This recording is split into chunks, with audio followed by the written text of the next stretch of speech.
Բարև ձեզ հարգելի ֆուտբոլասերներ, Եվրոպա լիգայի որակավորման առաջին փուլի պատասխան խաղում այսօր Վազգեն Սարգսյանի անվան հանրապետական մարզադաշտում կմրցեն Գանձասար Կապանը եւ Պոզնանի Լեխը։ Թիմերի միջև կայացած առաջին խաղն ավարտվեց լեհական թիմի հաղթանակով 2-0 հաշվով եւ այսօր պատասխան խաղում Գանձասար Կապանի ֆուտբոլիստները պետք է փորձեն վերադարձնել կորցրածը, իսկ դա անելու համար այսօր Աշոտ Բարսեղյանը մեկնարկային րոպեներից խաղադաշտ դուրս կբերի հետեւյալ կազմը, ծանոթացնեմ ձեզ երկու թիմերի մեկնարկային կազմերի հետ։ Գանձասար Կապանի ֆուտբոլիստները խաղադաշտեն դուրս եկել հետեւյալ մեկնարկային կազմով, Գրիգոր Մելիքսեթյանը կլինի դարպասապահը,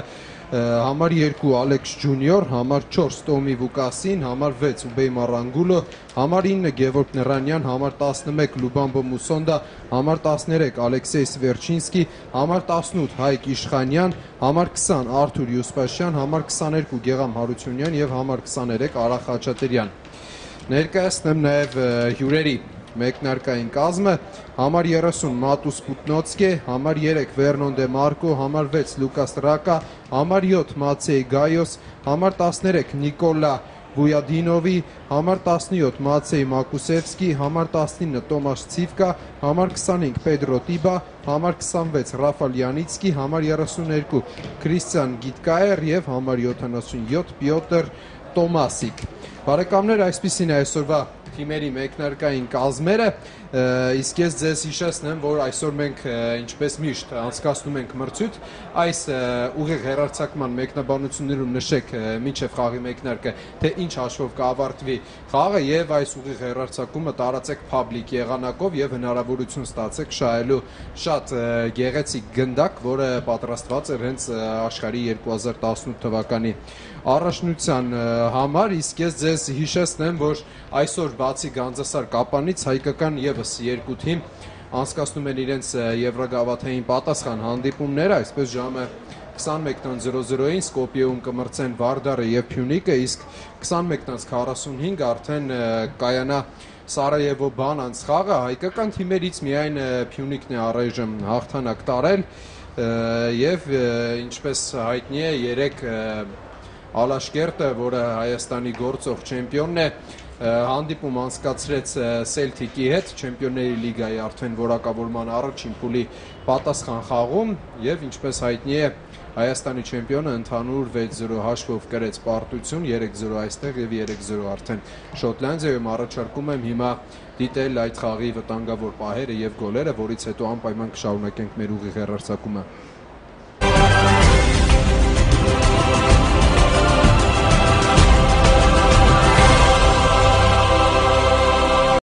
Plays in the second qualifying round, the referee just waiting for the nod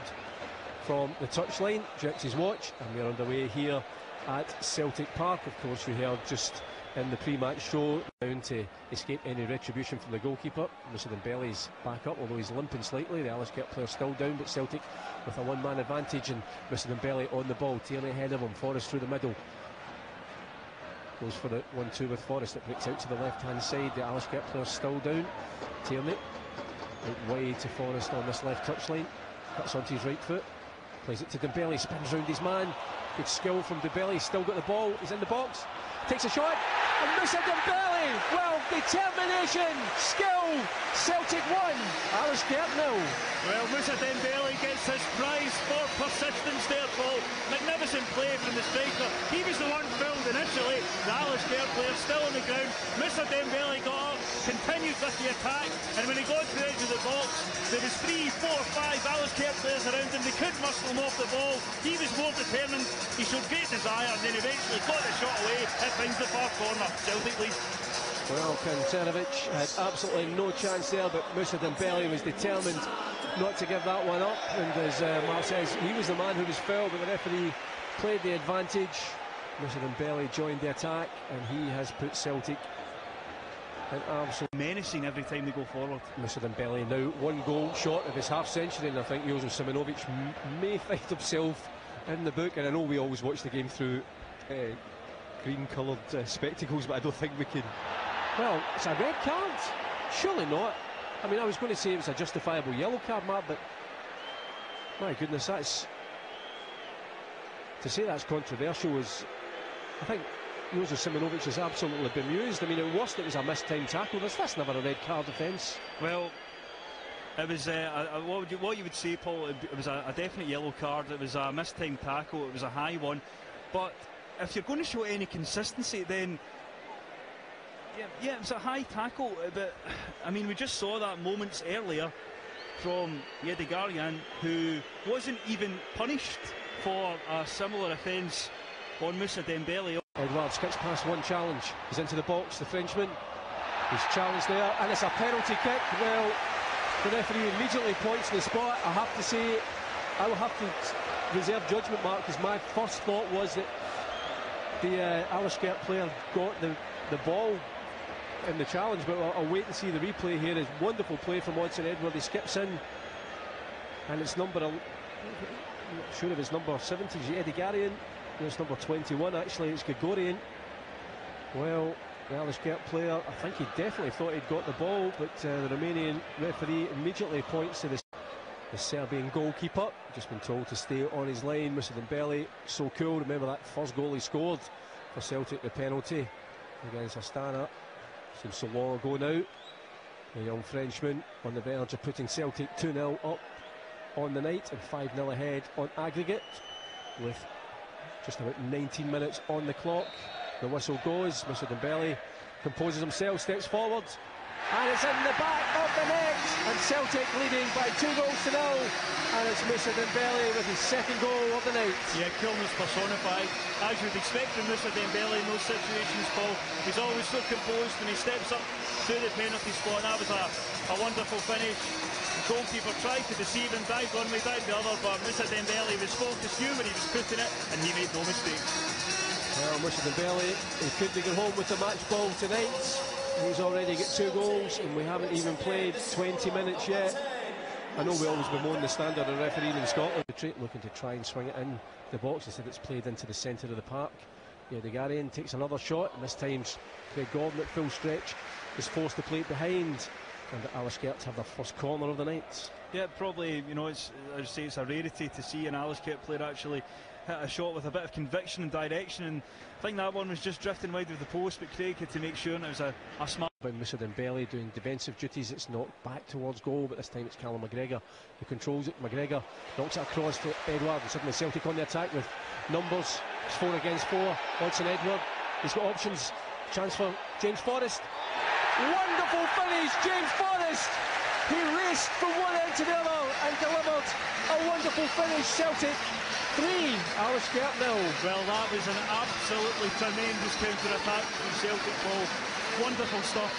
As they all started with Alashkert corner, Celtic won possession, broke at lightning speed. Odsonne Edouard driving through the middle. I thought he was delayed the pass slightly, but he picked the right moment to release James Forrest. And as we said, James Forrest playing with such confidence, such belief, and that was an emphatic, accurate finish into the far corner to put Celtic 3-0 up. Well, Odsonne Edouard did so well there. He had options to the right, options to the left, and he just waited for the exact moment to lay the ball into.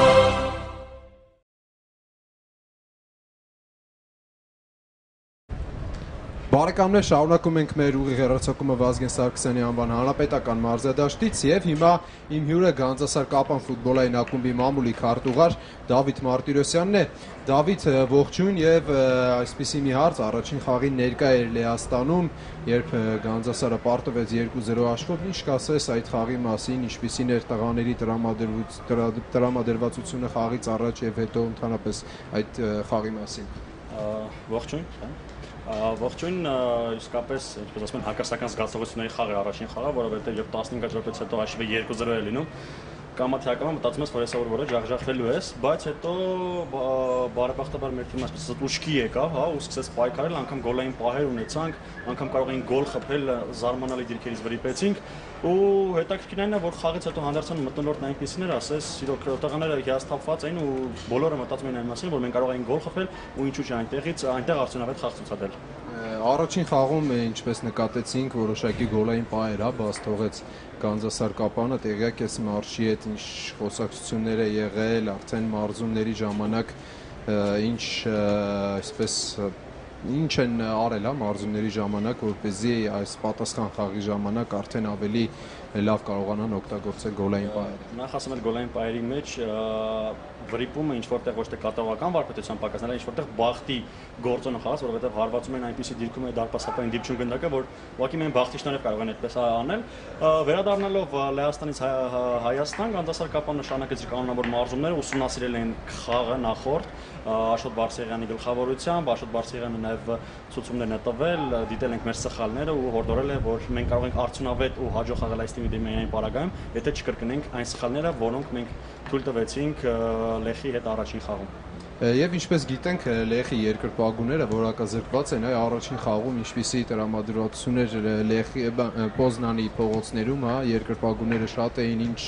հետաքրքրություններ առաջացրել է խաղանեղից։ Մենք Լեհաստանում, Պոզնանում ու Լեհաստանում այն ժամանակ ենք, երբ աշխարհի առաջնությունը դեռ ընթացքի մեջ էր, ես վստահեցնում եմ, որ հիմա Լեհաստանում խորը հիաստատված վիճակ է, որովհետև երբ դու հարցնում ես այնտեղ Ռոբերտ Լևանդովսկուս, նրանք մեն հայերում են Լևանդովսկուն, ու հենց իմանում են ֆուտբոլից, առաջին հերթին ֆուտբոլի հետ վերաբերվող բանը միշտ խոսում էին Լեհաստանի հավաքականից, իսկ ինչ վերաբերում է Պոզնան քաղաքին, ապա ասեմ, որ այնտեղ իսկապես ամեն տեղ քեզ հիշեցնում են, որ այստեղ կա թիմ, որի անունը Լեխ Պոզնան է։ Պատերին գրաֆիտիներ էին, քաղաքի տարբեր կետերում ակումբի խանութներ, չգիտեմ, այո, երկրպագուներ չկային, բայց քաղաքը զգացվում էր, որ ֆուտբոլի թիմը ուղղակի ապրում է։ Դե ինչ Դավիթ, հուսով եմ, որ լեհական ֆուտբոլն այսօր էլ ձախողում կապրի եւ հայկական ֆուտբոլը կկարողանա արդեն քայլ առաջ կատարել, իսկ ես հիմա առաջարկում եմ դիտել Լեխ Գանձասար Կապան խաղի վտանգավոր պահերը եւ գոլերը, որից հետո անպայման կշարունակենք մեր ուղիղ հեռարձակումը։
Քանի անգամ է պատահել, որ դուք վստահ եք եղել ձեր սիրելի թիմի հաղթանակում, իսկ այն ձեզ հուսախաբ է արել պարտվելով ավելի թույլ թիմի։ Կատարեք խաղադրույք ֆուտբոլի աշխարհի գավաթի ցանկացած հանդիպման ստույգ հաշվի վրա, եւ եթե հանդիպման հիմնական ժամանակը կավարտվի այնպիսի հաշվով, որը ձեր կանխատեսման արդյունքի ուղիղ հակառակն է, ապա Vivarobet-ը ձեզ կտրամադրի բոնուս պարտված խաղադրույքի 50%-ի չափով free bet-ի տեսքով։ Մանրամասները vivarobet.am կայքում։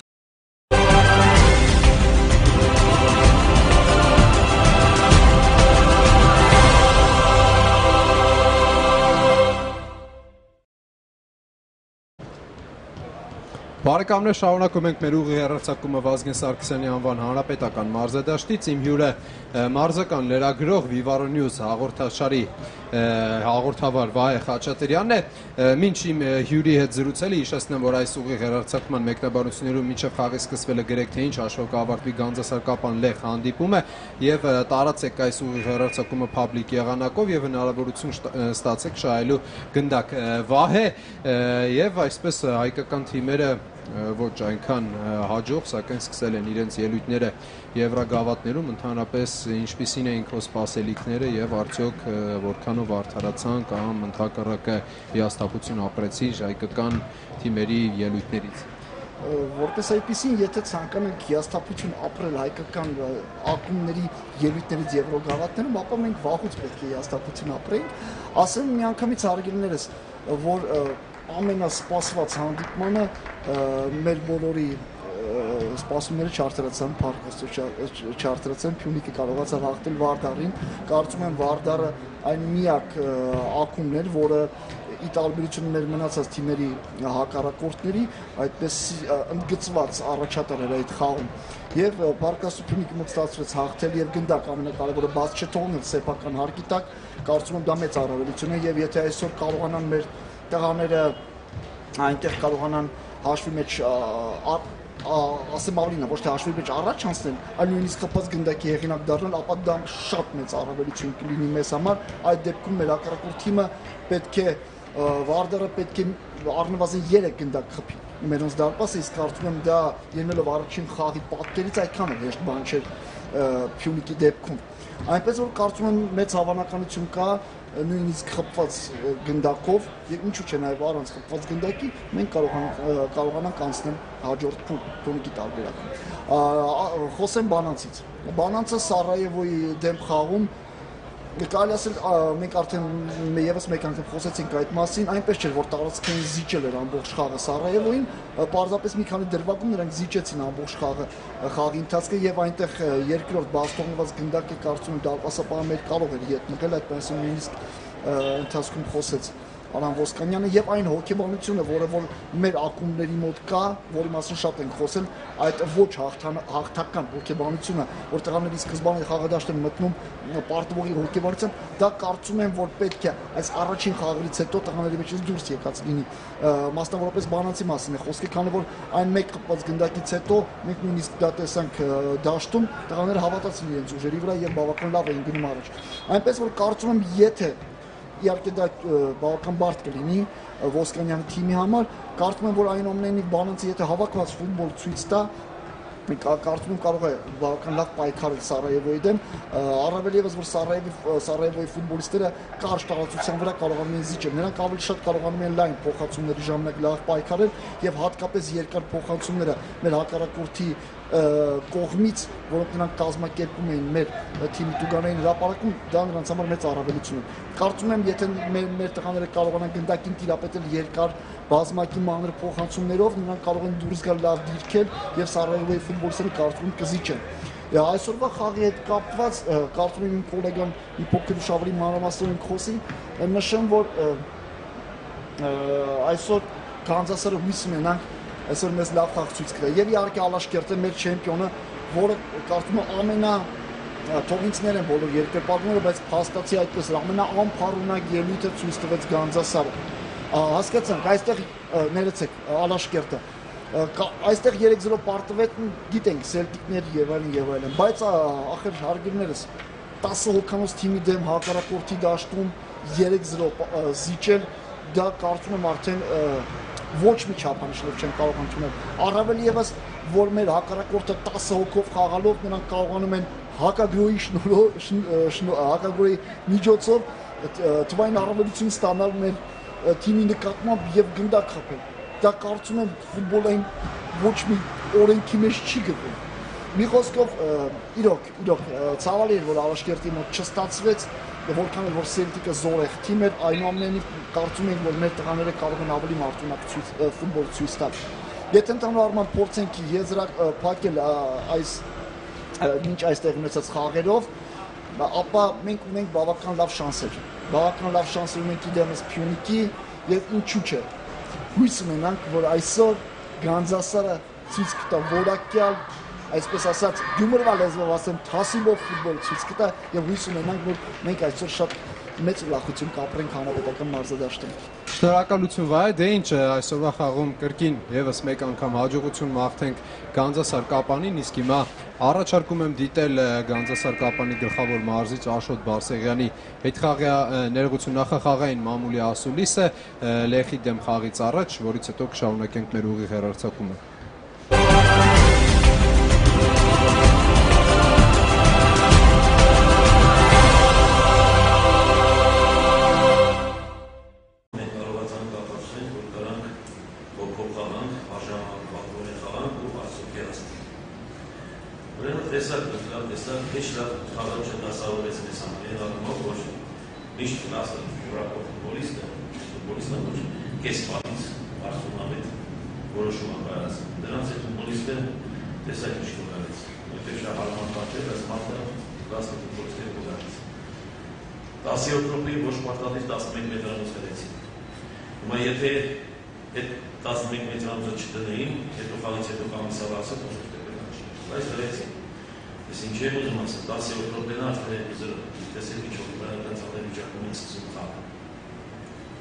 Բայց հարկ այս տղեկին, որ երկու զրույց հետո ելան մենք մոմենտներ, մինչև հետեր մենք շատ սում կոնտրատակի կարեցին։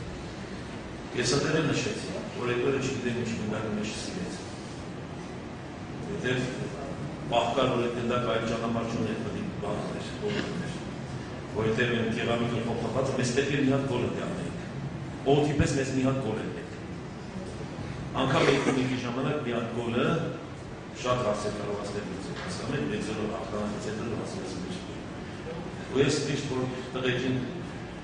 ասում եմ, որ պետք է անպայման մի հատ հարցունավետ մի հատ վերով կազմակերպենք։ Ասեմ ձեզ դարպասաբար շատ կապահասպահել բնականան հայաց կտեք։ Ես տղեկին էլ ասեցի, ես իրոք իրանց աշխատանքից եմ, ես շատ գոհ եմ կատարած իրանց բոլոր աշխատանքից։ Մենակ իրոք իդրոք գնդակ մեջ սիրեց, հաջողությունը մեր կողմը չէր։ Կարող է ինչ-որ միտեղ ես տերակնահարվեցի։ Ես հիմա մի քիչ դաժան հետո որ իրանք էսի վաբստե չեն անելու հաստատ որ տեսան այդ թիմը չի որ իրանք պատկերացնեն։ Վաղը մեզ համար ավելի դժվար է իրանք ավելի կազմակերպված են։ Բայց եթե խաղում են գլոբալ նայում են տեսնում եք իրանք ոչ մեկը իրանք նորից մեջ պրոֆեսիոնալ ֆուտբոլիստներ են ոչ թերացան մաքսիմում մենապայքարներն ճկում են իրանց անեշել որ ասենք կարող է բանանել իրանց հնարավորություններից դուր խաղայի Հավերջում մենք էլ կորցրեցինք մեր զգոնությունը և այն բերգիրեք բալ, որ կարենք գոլեր անել։ Մենք էլ գիշերը ամբողջորեն իրանց օրեկի վետ էտուցել ես օտարաների հետի գնայինք։ Հիմա իրանք ավելի կազմակերպված ու ավելի լուրջ են դաշնատները։ Իրանք սովր են այդ եղանակին, որովհետև շատ զով եղանակ էր, անձրև էր միշտ տալի։ Բնականաց տեղի շոկը մեզ համար է մենք էլ Միշտ ֆուտբոլիստներն այս շոկը խանգարելով այդ ջրազրկումն են աշխատանքությունը գնում է։ Այնպես որ մեզ համար էլ է, բայց եթե համեմատենք, այո, ինչ որ չափում ենք սովորել այս եղանակին ավելի շատ աշխատենք քան դինակ։ Հնարավոր է որ օգնի այդ փաստը։ Ուրեմն բոլորն էլ գտնում են շատ լավ վիճակում, որ անգամ Երանը ասեց 50%-ին օգնի։ Մենք որ այս տղեն չեր կարող աշխատել։ Մատորելման գիտեք ինչի 90% աշխատում Ես կարծում եմ ֆունկցիոնալ առումով խնդիր չկա։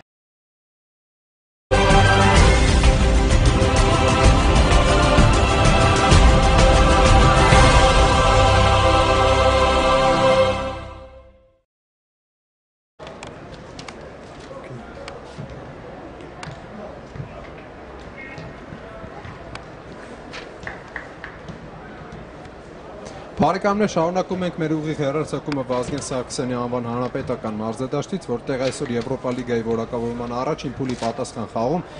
կկայանա Գանձասար Կապան Լեխ Պոզնան հանդիպումը եւ իմ հյուրը հիմա մարզական մեկնաբան Արման Աբելյանն է, որի հետ կքննարկենք այսօրվա թիմերի մեկնարկային կազմերը եւ կփորձենք հասկանալ թե ինչ մարտավարությամբ են խաղալու թիմերը։ Արման, հասցրեցիր ծանոթանալ թիմերի մեկնարկային կազմերի հետ, ավելի լավ կլինի հիմա ներկայացնեմ հեռուստադիտողներին մեկնարկային կազմերը, որից հետո նոր կարծում եմ քննարկենք։ Գանձասար Կապանը հետևյալ մեկնարկային կազմով է դուրս եկել. Գրիգոր Մելիքսեթյան համար 12, Ալեքս Ջունիոր համար 2, համար 4 Տոմի Վուկասին, համար 6 Ուբեյմար Անգուլո, համար 9 Գևորգ Նրանյան, համար 11 Լուբամբո Մուսոնդա, համար 13 Ալեքսանդր Սվերչինսկի, համար 18 Հայկ Իշխանյան, համար 20 Արթուր Յուսուփաշյան, համար 22 Գեղամ Հարությունյան եւ համար 23 Արա Խաչատրյան։ Եվ հիմա դու Հայաստանի առաջնությանը հետևած ես լրագրող, շատ հավատարիմ երկրպագու, ինչ կասես այսօրվա ընտրած կազմի մասին, հա, Աշոտ Բարսեղյանի։ Նախնական այսպես տվածով 4-4-2 մարտավարությունն է, բայց կարծում եմ սա ավելի շատ 4-4-1-1 է, քանի որ Գևորգ Նրանյանը խաղում է թիկունքից, Գեղամ Հարությունյանը ավելի առաջ քաշված է հանդես գալիս։ Ամենագլխավոր փոփոխությունը այն է, որ Գևորգ Կասպարովը պայստայինների նստարանին է մնացելու, այսօր Մելիքսեթյանն է խաղալու, քանի որ Գանձասարում հաճախ են նշում, նրանք ունեն երկու գրեթե հավասարազոր դարպասապարներ, դրա համար միգուցե Աշոտ Բարսեղյանը նախորդ խաղում, քանի որ Կասպարովին է շանս տվել, հիմա Մելիքսեթյանին է խաղացնելու, այլ ինչ-որ նշանակալից փոփոխություններ չկան, պետք է նշել, որ այս անգամ էլ պայստայինների նստարանին է մնացել Գևորգ Օհանյանը թիմի նորեկը, Աշոտ Բարսեղյանը խաղից առաջ խոսեց այդ մասին, ասաց, որ քանի որ կենտրոնում իրենց ավելի շատ քանդող հենակետայիններ են պետք, Գևորգ Օհանյանին առայժմ չի օգտագործում, ու նաև նկատենք, որ այս անգամ էլ ձախ պաշտպանի դիրքում Արա Խաչատրյանն է խաղալու, այլ ոչ թե Վասպուրակ Մինասյանը։ Երկրորդ գոլը Լեխը նախորդ խաղում խփեց 11 մետրանոցից, որը վաստակել էին հենց այս եզրից անցումից, Արա Խաչատրյանը չէր հասցրել մրցակցի հետևից ու մի փոքր հարցեր առաջացնում, Արա Խաչատրյանը այս անգամ կկարողանա հասնել մրցակիցների հետևից արագությամբ կզիջի թե ոչ։ Դե Արա Խաչատրյանը թիմի ավագն է եւ կարծում եմ, որ ցանկացած պարագայում, այսպես կատաստրոֆիկ իհարկե ոչ սխալներից հետո միշտ էլ իր տեղը կունենա թիմի մեկնարկային կազմում, իսկ ինչ կասես նշեցիր թիմի նորեկ Գևորգ Օհանյանի մասին, ինչ կասես նրա ցուցադրած խաղի մասին, ինչպես հիշում ենք առաջնության նախորդ մրցաշրջանում Գևորգ Օհանյանը բավականին հաջող ելույթներ ունեցավ Արարատի կազմում եւ այսպես շատ կարճ ժամանակում կարծես դարձավ թիմի առաջատարներից մեկը, այսպես կհաջողվի նրանք կարծիքով կրկնել նախորդ մրցաշրջանի սխրանքը կամ էլ ավելի հաջող ելույթներ ունենալ։ Նախ կուզենայի նշել, որ մի ֆուտբոլիստ էլ կա Արարատից նոր է տեղափոխվել, Դավիթ Մինասյանը, ինչ վերաբերում է Օհանյանին, ապա կարելի է այստեղ համաձայնել Աշոտ Բարսեղյանի հետ, քանի որ Գևորգ Օհանյանը ցածրահասակ է, փոքրամարմին է ու նայելով մրցակցի ֆուտբոլիստներին նրա համար շատ դժվար կլիներ պայքարելը, ճիշտ է նա գնդակ լավ է պահում, դաշտը լավ է տեսնում, բայց նման մրցակցի դեմ մի փոքր անհարմար կլինի Օհանյանի համար, դրա համար էլ Աշոտ Բարսեղյանը երկու ավելի շատ քանդող հենակետայինի է դուրս բերել Անգուլոյին եւ Յուսուփաշյանին, մի կարևոր հանգամանք կուզենայի նշել, առաջին 20-25 րոպեում Գանձասարի խաղը շատ բան է կախված, եթե այդ ընթացքում գոնե գոլ բաց չթողնեն, նաև շատ լավ կլինի, եթե ստացվի գոլ խփել, հետագայում ավելի հեշտ կլինի, մենք վերջին շրջանում տեսնում ենք, որ մեր թիմերի մոտ խնդիրը այդ սկզբի հատվածը լավ անցկացնելը, հետո արդեն ավելի քիչ խնդիրներ են լինում, այնպես որ հուսանք այսօր սկիզբը հուսադրող կլինի։ Դե ինչ, հերթական անգամ հաջողություն մաղթենք Գանձասար Կապանին, իսկ ես հիմա առաջարկում եմ ծանոթանալ, թե ինչ գործակիցներ է սահմանել այս եւ հայկական թիմերի մյուս խաղերի համար Վիվարոբեթը եւ այսպես Գանձասար Կապան Լեխ հանդիպման համար սահմանված է հետեւյալ գործակիցները Գանձասար Կապանի հաղթանակը գնահատված է 4.43 տասնորդական գործակցով Լեխի հաղթանակը 1.66 գործակիցն է ստացել, իսկ ոչ ոքին 3.6 Սարայևո Բանանց խաղում Սարայևոյի հաղթանակը 1.39 է, Բանանցի հաղթանակը 6.49, իսկ ոչ ոքին 4.31, իսկ Վարդար Փյունիկ խաղում Վարդարին են հավատում Վիվարոբեթը 1.47 գործակից է սահմանված Վարդարի հաղթանակի համար, Փյունիկի հաղթանակը գնահատվել է 6.22 գործակցով, իսկ ոչ ոքին 3.8 գործակից։ Այսքանը բարեկամներ, ավարտենք մեր ուղիղ հեռարձակումը Վազգեն Սարգսյանի անվան հանրապետական մարզադաշտից եւ եւս մեկ անգամ հաջողություն մաղթենք հայկական ակումբներին, քանի որ եվրագավաթները իրոք շատ կարեւոր են հայկական ֆուտբոլի համար։ Այսքանը մնացեք մեզ հետ, կհանդիպենք։ Շնորհակալություն։